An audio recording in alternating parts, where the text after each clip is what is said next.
Booth স্তরের কর্মী থেকে বিজেপির জাতীয় সহসভাপতি কে এই মধুছন্দা কর।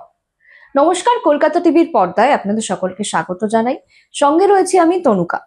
বুথ স্তরের কর্মী হিসেবে রাজনৈতিক যাত্রা শুরু। পোলিং এজেন্ট থেকে সাংগঠনিক দায়িত্ব সামলাতে সামলাতে এবার বিজেপির সর্বভারতীয় নেতৃত্বের অন্যতম গুরুত্বপূর্ণ পদের জায়গা।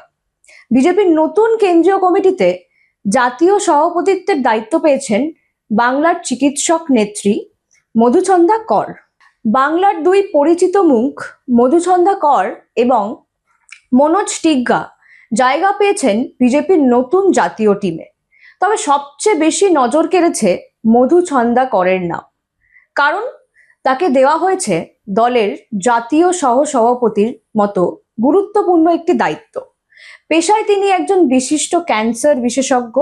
ছাত্র জীবন থেকেই RSS এর ছাত্র সংগঠনের অখিল ভারতীয় বিদ্যার্থী পরিষদের সঙ্গে যুক্ত ছিলেন তিনি। এরপর বুথ স্তরের কর্মী, পোলিং এজেন্ট এবং বিভিন্ন সাংগঠনিক পদে তিনি ছিলেন। 2021 সালে তিনি বিজেপির রাজ্য সহসভাপতির দায়িত্ব পান। রাজনৈতিক ব্যস্ততার পাশাপাশি চিকিৎসা পরিষেবাও সমান তালে চালিয়ে গিয়েছেন এই মধুছন্দা কর। কলকাতা মেডিকেল কলেজের প্রাক্তনী এই চিকিৎসক বর্তমানে কলকাতার বাইপাস সংলগ্ন একটি বেসরকারি হাসপাতালের অঙ্কোলজি বিভাগের দায়িত্বে রয়েছেন।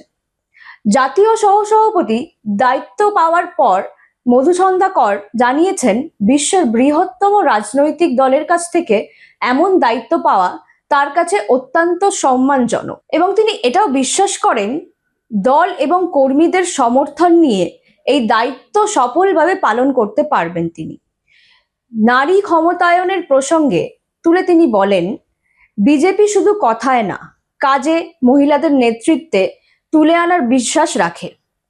প্রায় 33 বছরের চিকিৎসক জীবনের অভিজ্ঞতা নিয়ে মধুছন্দা কর জানিয়েছেন, সঠিক পরিকল্পনা এবং সময় ব্যবস্থাপনার মাধ্যমে চিকিৎসা ও রাজনীতি দুই ক্ষেত্রেই দায়িত্বের তিনি সমান দক্ষতা সামলাবেন।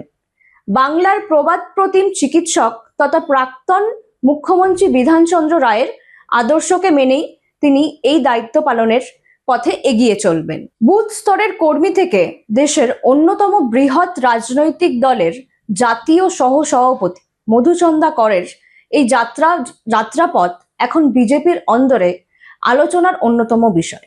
এই ধরনের আরো আপডেট পেতে চোখ রাখুন কলকাতা টিভির পর্দায়। রাত দিন 7 দিন।